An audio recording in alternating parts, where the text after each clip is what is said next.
Shalom, salam sejahtera dalam kasih Tuhan kita Yesus Kristus. Doa dan harapan semoga jemaat Tuhan tetap berada dalam keadaan yang sehat, kuat, dan ceria selalu dimanapun Anda mengikuti acara ibadah online ini. Pastor berdoa kiranya Tuhan Yesus memberkati Anda. Terima kasih sekali lagi untuk tim yang setia menemani kita, yang terus memastikan kita mengikuti ibadah online setiap minggu. Tim media yang begitu setia melayani kita dalam beberapa bulan yang sudah berlalu, sehinggalah pada hari ini kita dapat terus mengikuti ibadah secara online tanpa ada halangan. Terima kasih sekali lagi untuk usaha dan pelayanan Anda semua. Dan tim Praise and Worship yang selalu memberkati kita melalui puji-pujian yang menyegarkan rohani kita, yang memberi kekuatan dan semangat bagi iman kita dalam kita mengikuti Yesus Kristus selaku Juru Selamat kita yang hidup. Terima kasih sekali lagi untuk tim Praise and Worship. Untuk tim pendoa yang setia berdoa, terima kasih sekali lagi untuk doa-doa Anda, untuk setiap keluarga di SIB City Life Church Kuala Lumpur, bahkan untuk setiap jemaat yang mengikuti acara ibadah online setiap minggu. Dan juga terima kasih untuk kesetiaan Anda berdoa untuk negara kita. Keadaan wabak penyakit COVID-19 yang tidak menentu, saudaraku, kita perlu terus berdoa, setia berdoa dalam menghadapi keadaan yang sangat mencabar pada hari ini. Hanya kita dapat kekuatan melalui doa kita di dalam Yesus Kristus. Terima kasih sekali lagi untuk kesetiaan Anda dan juga untuk kemurahan hati Anda, ya, untuk memberi sokongan dalam pelayanan Tuhan. Baiklah, jemaat Tuhan yang dikasihi oleh Tuhan Yesus Kristus, pada hari ini saya akan membawa kita mempelajari satu bahagian firman yang terdapat dari 2 Korintus pasal 4 ayatnya yang ketiga sampai ayatnya yang keempat. Hanya 2 ayat, ya. Saya akan membaca bahagian firman Tuhan ini. Jemaat boleh mengiringi pembacaan melalui screen yang ada di hadapan saudara. Ayat 3 berkata demikian, "Jika Injil yang kami beritakan masih tertutup juga, maka ia tertutup untuk mereka yang akan binasa." Ayat 4, yaitu orang-orang yang tidak percaya, yang pikirannya telah dibutakan oleh ilah zaman ini, sehingga mereka tidak melihat cahaya Injil tentang kemuliaan Kristus yang adalah gambaran Allah. Demikian pembacaan firman Tuhan pada kali ini. Sebelum kita membahas sedikit daripada bahagian firman Tuhan ini, mari kita berdoa. Pastor akan memimpin kita di dalam doa. Mari kita berdoa. Segala puji, syukur, hormat, kemuliaan kami kembalikan kepadamu ya Tuhan. Oleh karena kesempatan pada hari ini kami dapat mempelajari kebenaran firman. Kami sangat yakin Tuhan, kami sadar Tuhan bahwa apa yang kami baca sebentar tadi adalah perkataan Allah sendiri. Perkataan Allah yang hidup, yang berkuasa, yang dapat mengubah kehidupan setiap orang yang menerima kebenaran firman Tuhan dengan penuh kerendahan hati. Hidupnya akan mengalami terobosan, hidupnya akan mengalami perubahan. Kami yakin sungguh Tuhan, ketika kami menerima kebenaran-Mu ini dengan iman percaya kami juga akan diubah oleh kuasa firman. Terima kasih Bapa di surga, Kau mengiringi pemberitaan firman ini dari permulaan sehinggalah selesai pemberitaan ini. Biarlah nama Tuhan Yesus Kristus dipermuliakan, nama Tuhan Yesus Kristus diagung tinggi dalam pemberitaan ini. Terima kasih Bapa, di dalam nama Tuhan Yesus kami naikkan doa permohonan ini. Haleluya, amin. Saudara kekasih yang saya cinta dalam Tuhan Yesus Kristus, apabila kita kembali kepada pembacaan firman sebentar tadi, saudara, ini adalah perkataan Paulus sendiri yang menyatakan bahwa halangan-halangan bagi pemberitaan Injil adalah disebabkan ada hati yang masih tertutup, ada orang yang masih belum terbuka mendengar Injil Tuhan. Itu sebabnya dalam ayat 3 dan ayat 4 dia katakan bahwa apabila Injil itu tertutup, saudaraku, maka ia tertutup untuk mereka yang akan binasa. Ini sesuatu yang menakutkan. Apabila hati kita tertutup terhadap Injil, maka perjalanan hidup kita ke hadapan itu akan berhadapan dengan satu resiko yang sangat berat. Oleh itu, saudaraku, ketika kita menerima kebenaran Injil dalam hidup kita, apa yang akan terjadi, saudaraku? Ada harapan yang telah dijanjikan oleh Tuhan Yesus sendiri. Karena Injil itu berkata tentang kebenaran. Logos, saudaraku. Perkataan Tuhan. Siapa yang dikatakan Injil itu, saudaraku? Siapa yang dikatakan tentang firman itu? Itulah Yesus sendiri. Itu sebabnya mengapa kita harus menerima kebenaran Injil itu dalam kehidupan kita selaku orang-orang yang sudah menerima Yesus Kristus sebagai Tuhan dan Juru Selamat. Saudara kekasih yang saya cinta dalam Tuhan Yesus, dari pembacaan firman ini kita akan mempelajari satu tema, yaitu kemurahan hati Bapa, sumber kekuatan kita melawan serangan iblis. Saudara kekasih yang saya cinta dalam Tuhan, minggu yang lalu kita telah mempelajari kemurahan hati Bapa itu, saudaraku, memanggil kita menjadi manusia baru. Sebenarnya, saudaraku, itu ada kaitannya dengan firman Tuhan pada hari ini. Pada waktu kita mengalami perubahan, saudaraku, itu terjadi karena Injil Tuhan yang tinggal di dalam hati kita. Injil itulah yang akan melakukan pembaharuan. Injil itulah yang akan membawa kita mengalami satu perubahan yang baru dalam kehidupan kita. Dan kita akan menjadi ciptaan yang baru. Oleh karena kita adalah ciptaan yang baru, saudaraku, itu tidak cukup bagi kita. Kenapa? Karena iblis berusaha supaya kita dapat dihancurkan olehnya, kehidupan kita dapat dimusnahkan olehnya. Itulah sebabnya, saudaraku, mengapa kemurahan hati Bapa itu perlu mengiringi kehidupan kita supaya kita dapat melawan serangan-serangan iblis yang datang dalam hidup kita setiap waktu. Saudara kekasih dalam Tuhan Yesus Kristus, daripada tema ini, saudaraku, kita akan mempelajari bagaimana usaha iblis yang mau menghancurkan, mau memporak-porandakan kehidupan manusia yang percaya kepada Yesus Kristus. Kita melihat sedikit tentang latar belakang iblis, saudaraku.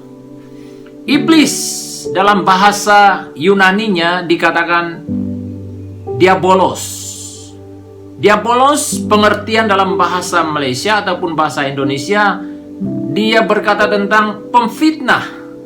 Pengertian daripada diabolos, pemfitnah ataupun pemberontak. Dengan kata lain, saudaraku, penentang.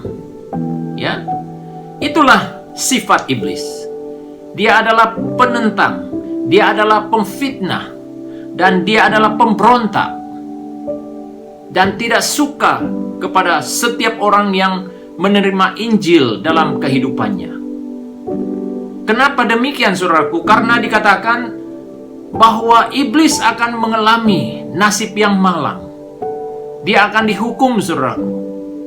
Dikatakan tentang iblis itu adalah dia adalah malaikat yang sudah dibuang oleh Allah, yang dahulunya lebih tinggi kedudukan dan kekuasaannya dari malaikat yang lain.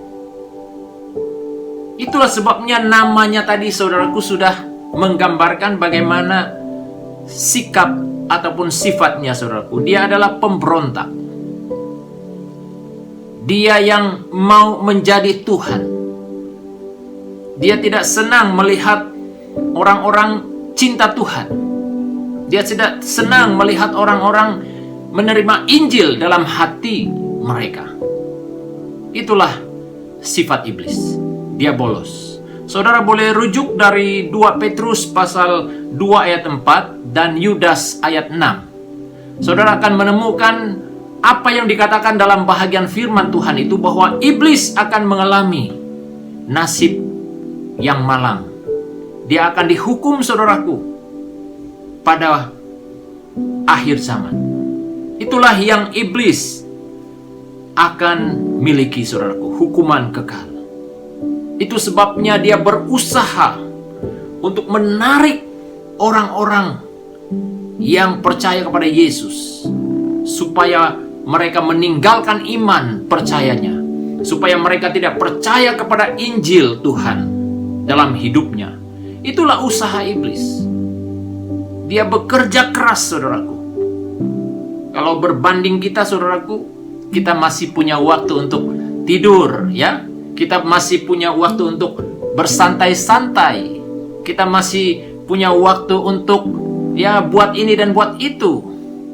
Sementara iblis, saudaraku, 24 jam, saudaraku, tanpa rehat berusaha untuk menarik kita supaya kita juga salah seorang yang menjadi pengikut iblis, yang akan turut dihukum dalam hukuman api neraka kekal.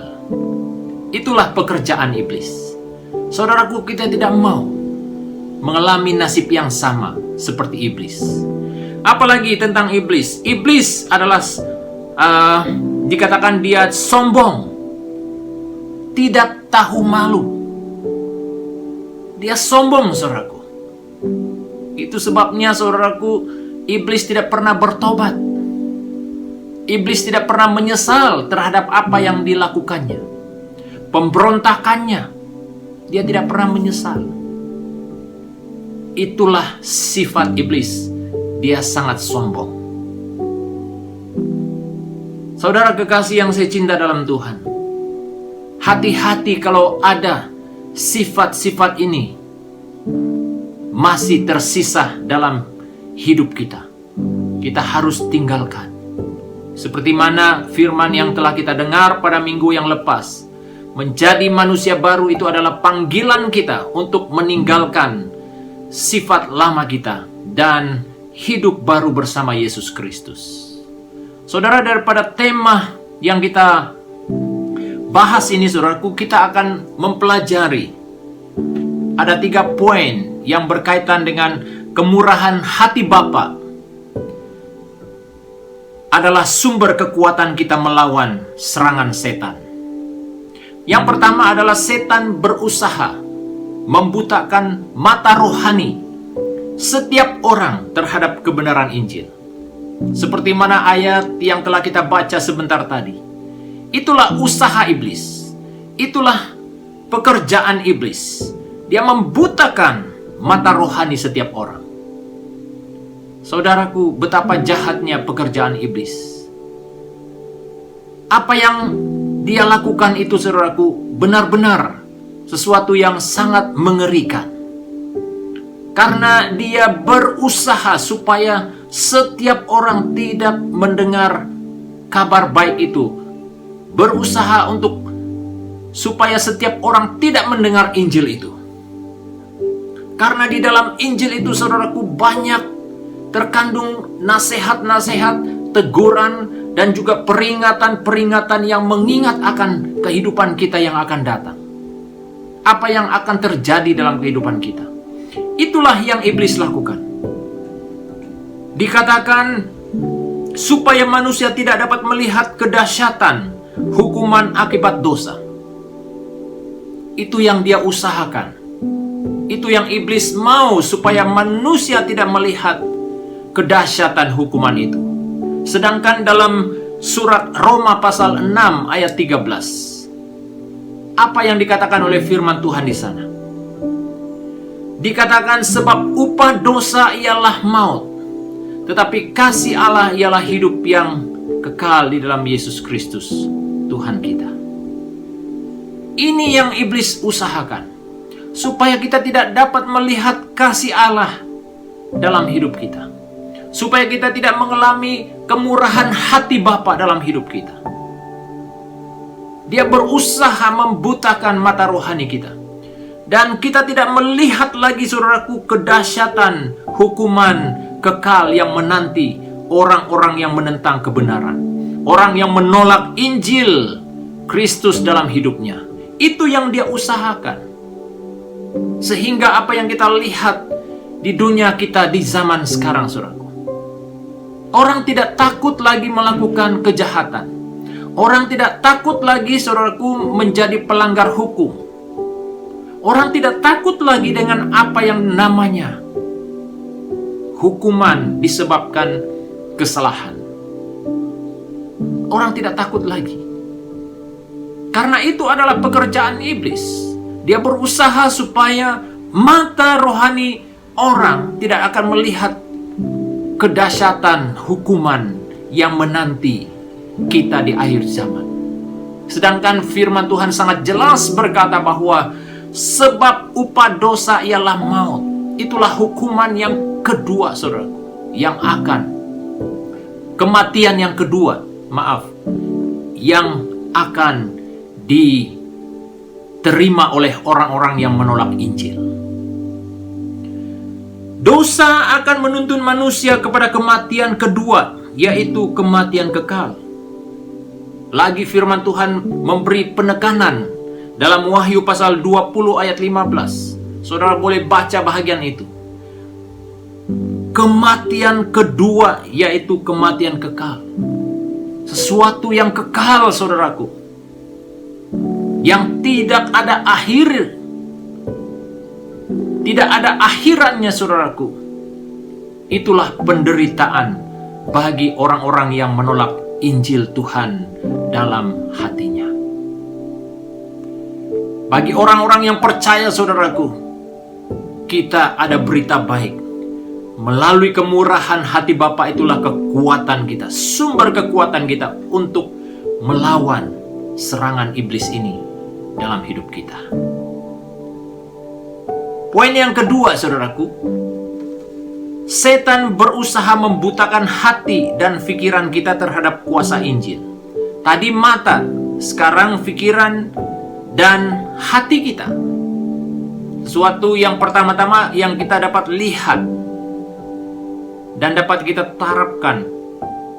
Iblis coba mencegahkan hal itu supaya kita tidak dapat melihat kedahsyatan hukuman Tuhan. Yang kedua ini, saudaraku, dia berusaha membutakan hati kita. Hati kita ini penting, saudara. Dan pikiran kita terhadap kuasa Injil. Karena hati kita sangat penting kita jaga, saudara. Melalui hati kita inilah yang dapat meresponi segala sesuatu, pertimbangan dan keputusan. Itu sebabnya, saudaraku, dia berusaha untuk membutakan hati kita, supaya kita mulai meragui kebenaran Injil dalam hidup kita, mulai meragui kebenaran firman dalam hidup kita. Walaupun Yesus sudah berjanji akan memberi harapan kepada orang-orang yang percaya kepadanya, tapi iblis berusaha supaya hal itu mulai kabur dan mulai ditakuti ataupun dikhawatiri dalam jiwanya. Dalam dalam surat Roma pasal 1 ayat 16, ya, surat Roma pasal 1 ayat 16 berkata, sebab aku mempunyai keyakinan yang kokoh dalam Injil, karena Injil adalah kekuatan Allah yang menyelamatkan setiap orang percaya. Kekuatan Allah yang menyelamatkan setiap orang percaya. Bayangkan, saudaraku, kekuatan Injil itu, saudaraku, iblis berusaha meniadakan itu dari hati kita, dari pikiran kita. Injil itu kekuatan Allah Kekuatan yang bagaimana dimaksudkan firman Tuhan ini? Kekuatan yang melepaskan kita daripada segala keterikatan. Apa yang mengikat hidup kita? Itu hanya dapat dibuka oleh kuasa Injil, kuasa firman. Oleh kuasa itulah saudaraku kita dapat dibebaskan. Melepaskan kita daripada kebiasaan-kebiasaan yang buruk, saudaraku. Menyembuhkan yang sakit, baik itu sakit jasmani maupun penyakit rohani, saudaraku. Kita dapat disembuhkan oleh kuasa Injil, oleh kuasa firman. Karena tanpa kuasa Injil, saudaraku, penyakit rohani kita tidak mungkin dapat disembuhkan. Penyakit-penyakit rohani pada hari-hari ini, saudaraku, begitu banyak. Ya. Mana satu yang kita takuti, saudaraku? Penyakit rohani atau COVID-19. Memang kita takut ya, secara fisikal kita memang takut terhadap penyakit. Tapi yang sangat mengerikan ketika kita tidak takut terhadap yang namanya penyakit rohani, itu sangat bahaya, saudara. Karena sangat jelas dikatakan oleh firman Tuhan sebentar tadi dalam surat Roma pasal yang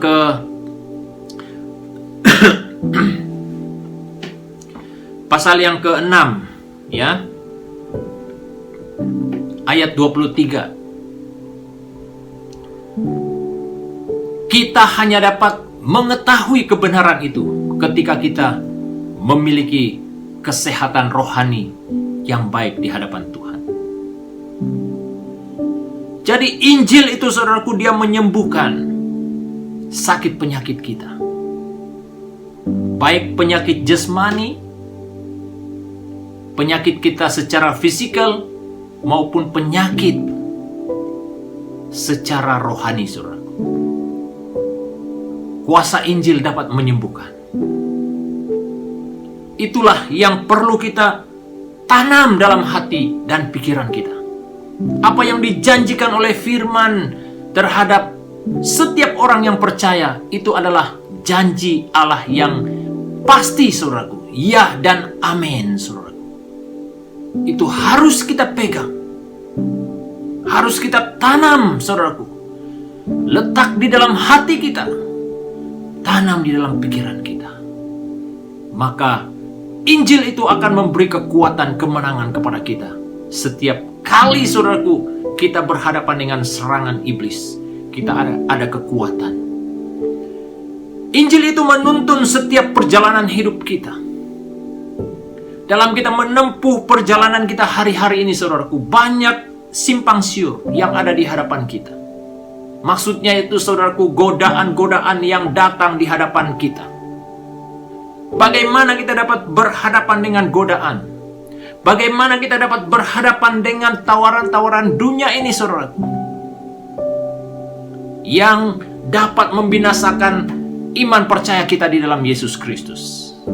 Kita hanya dapat bertahan ketika Injil itu mengambil alih dalam hati kita, dalam hidup kita. Maka kita dapat meneruskan perjalanan kita, perjalanan hidup rohani kita dengan kuat, dengan sehat, dan berkemenangan, saudaraku.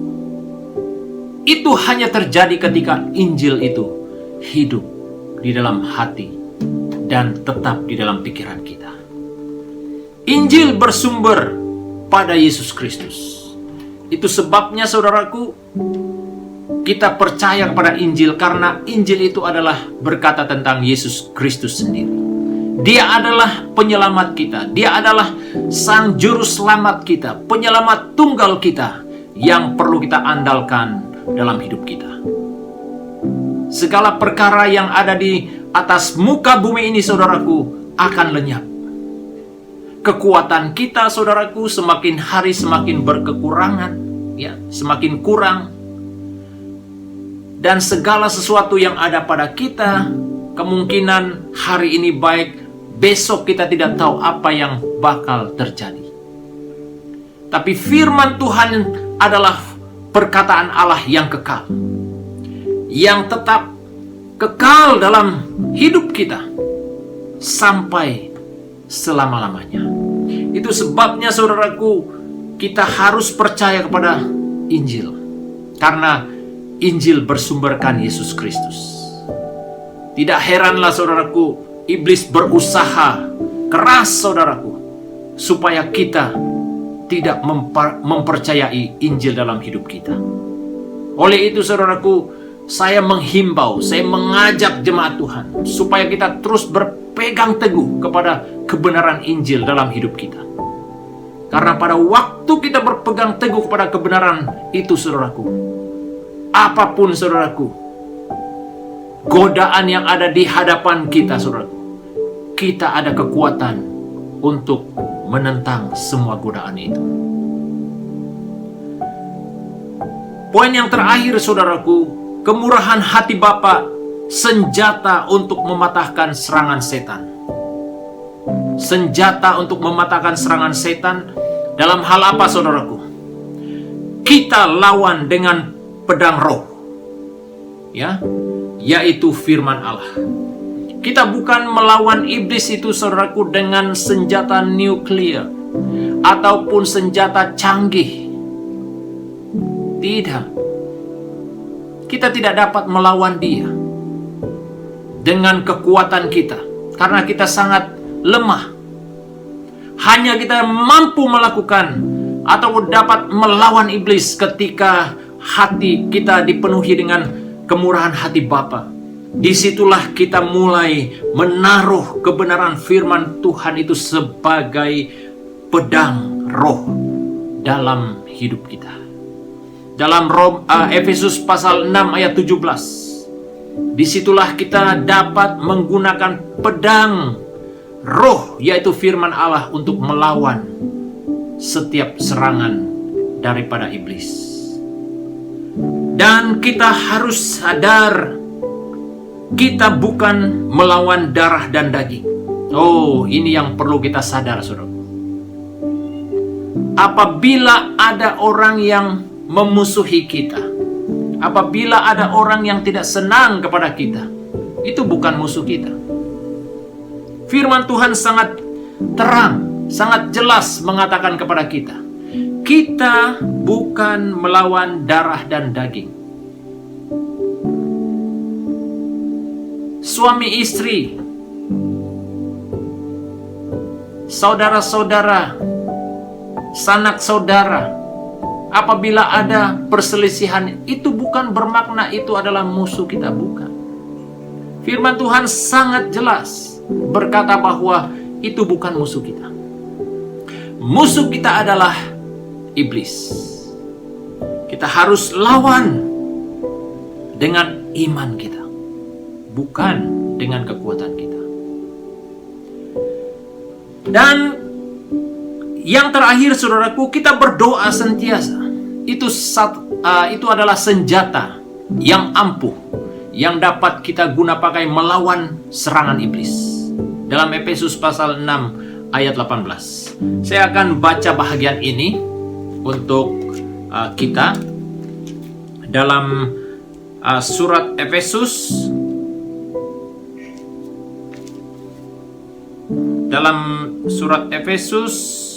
ya,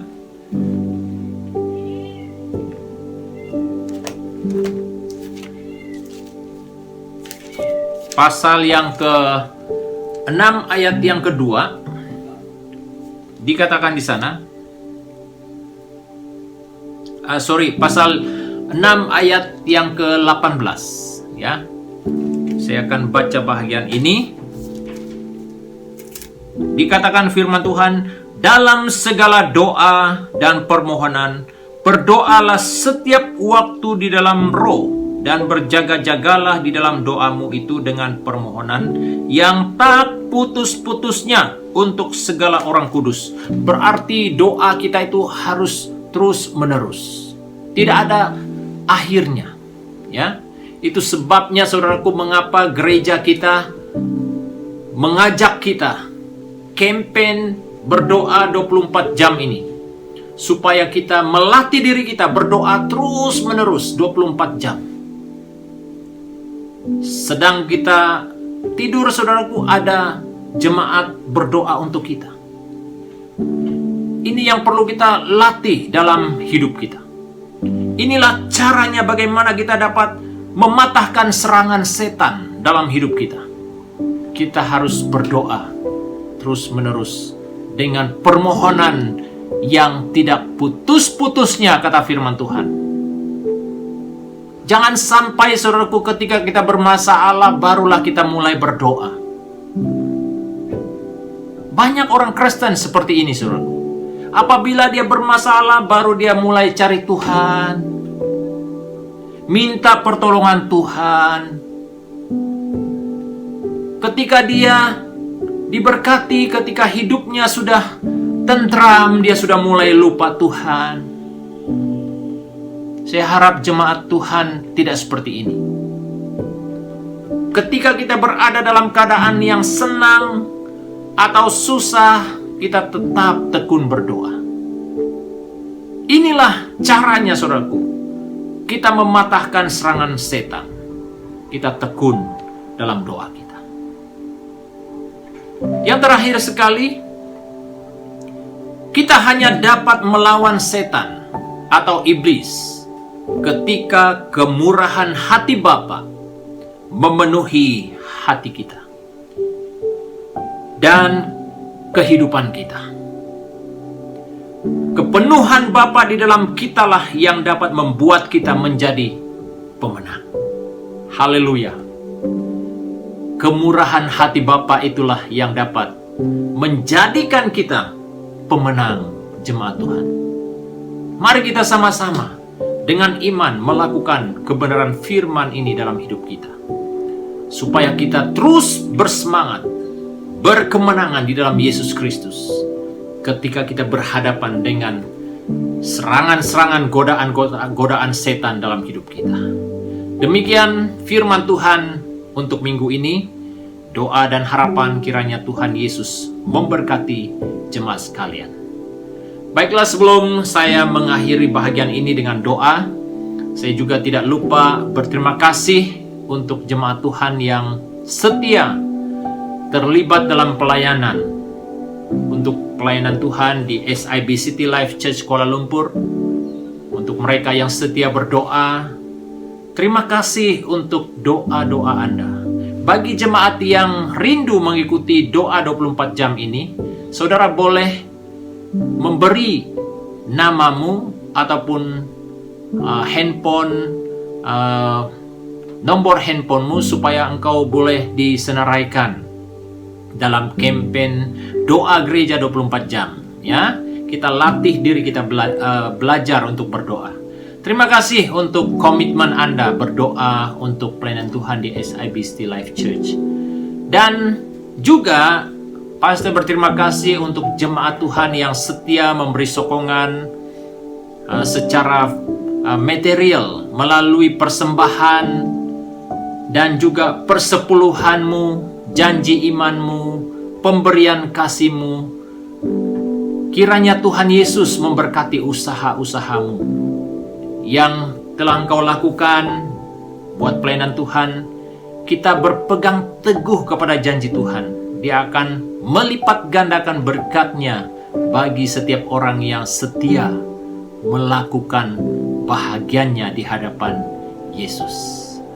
Jemaat Tuhan, sekali lagi pastor mengajak kita terus tekun berdoa untuk keluarga kita dan untuk negara kita, supaya negara kita dapat ditangani oleh seluruh rakyat Malaysia. Kita bertanggung jawab terhadap kesehatan semua orang, bahkan diri sendiri, supaya negara kita akan semakin bertambah baik. Khususnya kita berhadapan dengan wabak penyakit COVID-19 ini, supaya kita dapat memutuskan rangkaiannya dalam waktu-waktu ke depan ini. Itulah harapan dan doa kita. Baiklah jemaat sekalian, kiranya apa yang telah kita dengar pada hari ini akan menjadi bahagian dalam hidup kita. Mari sekali lagi kita berdoa, Pastor akan pimpin kita di dalam doa. Segala puji, syukur, hormat, kemuliaan kami kembalikan kepadamu ya Tuhan, atas berkat yang telah kami terima pada hari ini melalui kebenaran firman. Berkati jemaat Tuhan yang telah mendengar firman Tuhan, kiranya kebenaran ini akan tetap tinggal dalam hati kami. Beri kami iman ya Tuhan yang teguh untuk melakukan, mempraktekkan kebenaran firman-Mu ini dalam hidup kami setiap waktu. Bapa, aku berdoa untuk jemaat-Mu ya Tuhan yang setia menyokong pelayanan Tuhan di SIB City Life Church. Berkati mereka Tuhan, baik melalui doa-doa mereka, melalui cara apapun mereka melakukan tugas pelayanan Tuhan. Engkau berkati mereka Bapa di surga. Berkati juga Tuhan setiap pemberian anak-anak Tuhan yang setia memberi persembahan, yang setia memberi persepuluhannya, pemberian kasih, janji imannya Tuhan. Hamba yakin Tuhan, janji-Mu ya dan amin atas orang yang setia, bahwa Engkau telah berkata Engkau akan melipat gandakan berkat-Mu Bapa bagi setiap orang yang setia melakukan bahagiannya di hadapan Tuhan. Bapa Surgawi, hamba berdoa buat jemaat Tuhan dalam tugas pekerjaan mulai pada minggu yang akan datang. Tuhan, Engkau berkati setiap jemaat Tuhan. Kemanapun mereka pergi, dimanapun mereka berada Tuhan, Engkau sertai mereka Bapa di surga. Lindungi mereka Bapa dari segala bahaya, baik sakit penyakit maupun rencana jahat manusia. Biarlah Tuhan yang terus membela kami dan melindungi setiap pribadi kami. Kami yakin sungguh Tuhan, ketika kami berada di dalam naungan Tuhan, tidak ada hal-hal yang dapat menyentuh hidup kami. Kalau Tuhan menjaga, memelihara kami, kami tetap berada dalam keadaan aman. Terima kasih Bapa di surga, diberkati sekali lagi ya Tuhan jemaat-Mu yang telah mengikuti pemberitaan firman pada hari ini. Di dalam nama Tuhan Yesus Kristus, Tuhan penyelamat kami yang hidup yang bertakhta di surga, kami sudah berdoa dan mengucap syukur. Haleluya, haleluya, amin. Terima kasih jemaat Tuhan. Jumpa Anda di minggu hadapan, tetapi di gedung gereja, karena pada minggu hadapan kita akan mulai ibadah secara fisikal. Kiranya Tuhan Yesus memberkati.